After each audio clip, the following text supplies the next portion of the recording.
Alors maintenant, on attaque un domaine plus géométrique de la théorie des représentations. On est sur le plan, bon, et on regarde les quadrilatères du plan.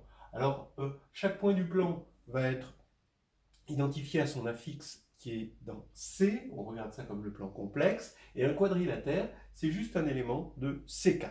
Voilà. Donc maintenant, sur C4, on va juste faire tourner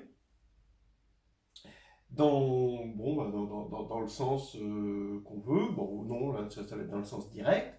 C4, c'est-à-dire qu'on va faire tourner notre quadrilatère, on va faire agir le groupe Z sur 4Z par permutation cyclique. C'est-à-dire que la classe de K dans Z sur 4Z, ça va nous donner appliquer au point A1, au quadrilatère A1, A2, A3, A4. Hein, si on veut se le figurer, on se donne cet exemple. Donc ça va être A1 plus K, A2 plus K, A3 plus K, A4 plus K, modulo 4 évidemment. Et donc vous avez vu A1, A2, A3, A4 va devenir A2, A3, A4, A1. Voilà. Pour nous, ce sera le même quadrilatère, mais en fait, si on regarde ça comme des éléments de C4, c'est pas le même quadrilatère. Voilà.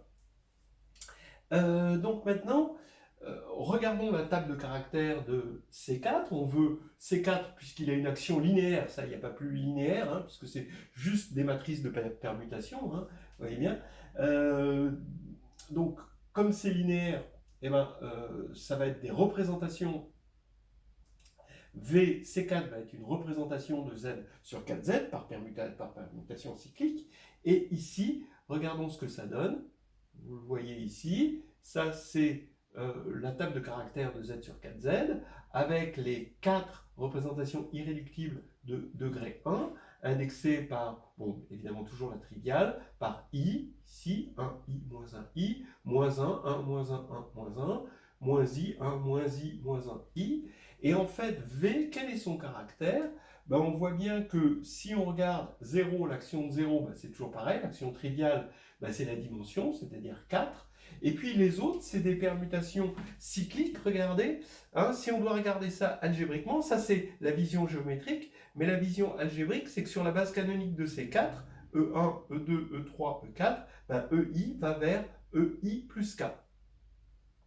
Donc voilà la représentation de 1 bar, d'accord? C'est la matrice voilà, circulante. Ici, de 2 bars, bah, ça va être le carré de cette matrice que vous voyez ici. Et vous voyez que les traces ici sont nulles. Pour 3 aussi, les traces seraient nulles. Tout est nul ici parce qu'il n'y a pas d'invariant. Alors, ça veut dire maintenant, quand on va regarder avec notre formule les multiplicités dans V de chaque représentation irréductible, bah ça ne va pas compter, ça va faire 0. Et ici, on va avoir 4 fois 1, 4 fois 1, 4 fois 1, 4 fois 1, donc 4 sur 4 parce qu'on fait la moyenne. Et ça veut dire que les multiplicités, c'est toujours 1. Alors ça, peut-être ça vous dit quelque chose. Quand la multiplicité, c'est toujours le degré de la représentation, eh ben, c'est parce que justement, ici, on a le degré, et ici on n'a que des zéros, c'est la fameuse représentation régulière. En fait, V, c'est la représentation régulière de ces 4. Voilà. Alors, maintenant, regardons qu'est-ce qu'on a fait, encore une fois, hein, il ne faut pas en rester là sur les tables de caractères, il faut passer à la vraie vie. Ici, le problème était posé en termes géométriques, les quadrilatères du plan. Qu'est-ce que c'est que V trive? Bah, ça va être les points A, A, A, A, qui vont être E stables par permutation cyclique. Bah, c'est les points, les quadrilatères dégénérés en un point. Qu'est-ce que c'est que V-1? Ben, on vérifie que V-1, c'est l'ensemble des quadrilatères de la forme Z, moins Z, Z, moins Z. D'accord?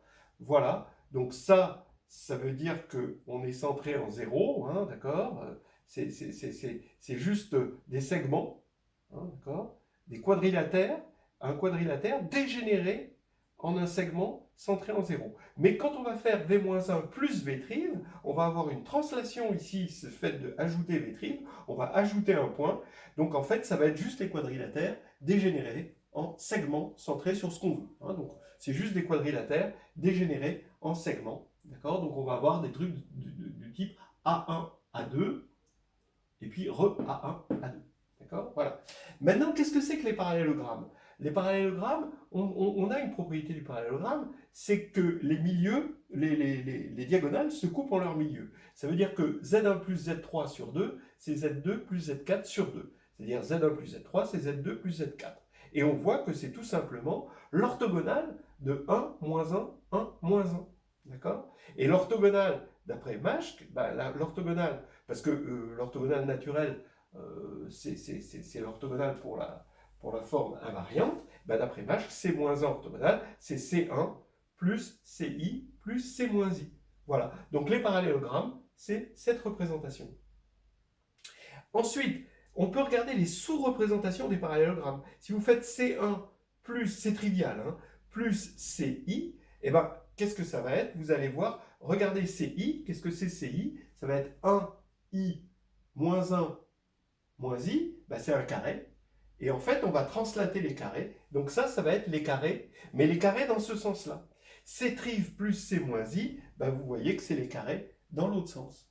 Et après, vous pouvez vous amuser à regarder toutes les combinaisons possibles entre ces représentations irréductibles, d'accord, et regarder toutes ces combinaisons et voir à quoi ça correspond géométriquement. Voilà. Là, c'est vraiment, là, on est dans le cœur de la théorie des représentations et appliquée à la géométrie.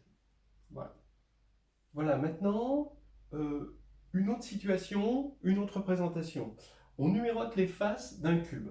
Alors, il y a 6 faces à un cube, et on va les numéroter par des nombres quelconques, on va les prendre dans C, parce qu'on veut des représentations complexes, parce que notre théorie, elle est sur C. Mais bon, voilà. Donc, on a C puissance F, d'accord? Donc, on va avoir, où F, c'est l'ensemble des faces du cube, donc on va avoir un F uplé, en quelque sorte, donc un sextuplé, qui correspond à la numérotation.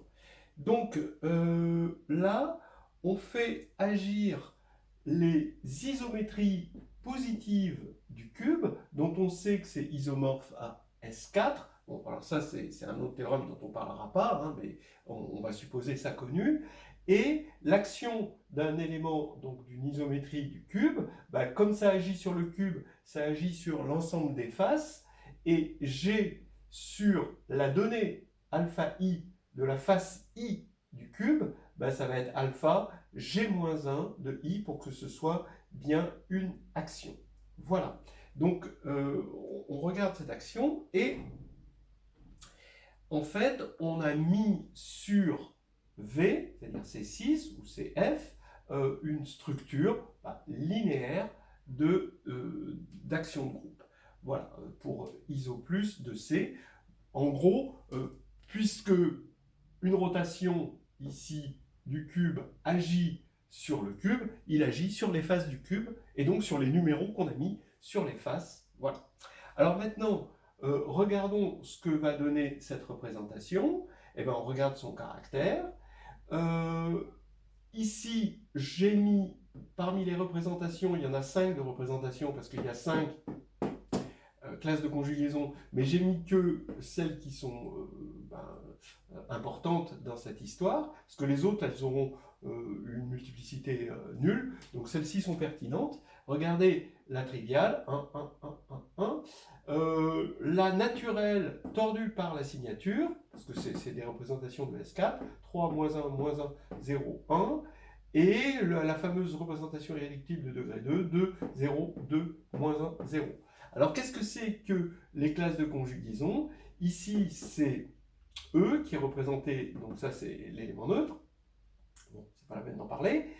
Ici, c'est les transpositions, il y en a 6, et ça correspond à des rotations d'angle pi, d'accord, par rapport à des bimédianes, d'accord. Comme il y a 12 arêtes, il y a 6 bimédianes, comme ça, qui traversent le cube, et voilà, donc c'est la rotation qui va envoyer ça sur ça, etc. Alors ensuite, ici, ça c'est facile, c'est ρ pi sur 2, ça va correspondre au centre de face, donc on regarde les axes passant par les centres des faces, et on tourne de pi sur 2 par rapport à cet axe. Comme il y a 3 axes où on tourne de pi sur 2 ou de moins pi sur 2. Comme il y a 3 axes qui traversent le cube, qui traversent les centres des faces, ça va faire 6 en tout, si on compte pi sur 2 et moins pi sur 2, et ça correspond dans S4 aux 4 cycles. Ici, on a le carré de ça, c'est-à-dire ça va être des rotations d'angle cette fois-ci pi, d'accord? Et il va y en avoir 3, puisqu'il y a 3 centres de face, 3 axes passant par des centres de face, et puis enfin, il va y avoir taux plus ou moins, donc c'est les rotations d'angle 2π sur 3 ou moins 2π sur 3 par rapport aux grandes diagonales, d'accord? Donc ici, vous voyez, hop, on tourne, on voit qu'il y a 3 branches ici, et on permute de façon cyclique ces 3 branches. Voilà, voilà donc pour les classes de conjugaison, hein, et les nombres ici que j'ai mis en rouge. Donc maintenant, à vous de vérifier que V, bon ici, évidemment, la dimension c'est 6, donc ça c'est clair. Par exemple ici, 2, oui, parce que ça c'est des permutations, hein, donc on ne fait que permuter ces 6, la base canonique de C. Donc il suffit de regarder le nombre d'invariants. Et le nombre d'invariants, comme il y a de faces invariantes, quand on tourne comme ça, vous voyez bien qu'il y a 2 faces invariantes, et les autres faces, elles vont bouger. Donc ici, on va avoir 2 faces invariantes, 2 faces invariantes. Ici, c'est facile de voir que quand on tourne comme ça, on n'a aucune face invariante. Et ici, on va avoir aussi aucune face invariante. Je vous laisse vérifier ça géométriquement. Fabriquez-vous un cube et regardez comment on agit sur les faces à partir du moment où on part de ces classes de conjugaison. Voilà, donc maintenant il n'y a plus qu'à calculer les multiplicités, et là on fait la moyenne de 6, donc pour le trivial, 6, alors attention, là, bon, là il y a 0, bon, là il n'y a rien à faire, mais il faut multiplier quand même par 6, mais bon, c'est 0. Ici, c'est 2 fois 1, mais il faut multiplier par 3, il ne faut pas oublier, c'est pour ça c'est en rouge, et là, donc, ici on calcule, et on tombe sur 1. Là, on tombe aussi sur 1, donc 6 fois 3, plus, bon là ça compte pas, moins 2 fois 3, là ça compte pas, plus 2 fois 6, et là ça fait 1 quand on fait la moyenne, et ici on a 1. Donc 1, 1, 1, donc en fait, en tout ça fait 6, le compte est bon, hein, donc on a bien 6, et donc ça fait que V, il se décompose comme ceci. Voilà, j'ai pas eu besoin de regarder les autres représentations irréductibles. Alors ça on le verra, j'espère, dans un autre... on s'en servira pour voir à quoi ça sert, dans quelle situation c'est utile. Et en fait, c'est un toy modèle de la physique qui a été proposé par Kirillov, par A.A. Kirillov.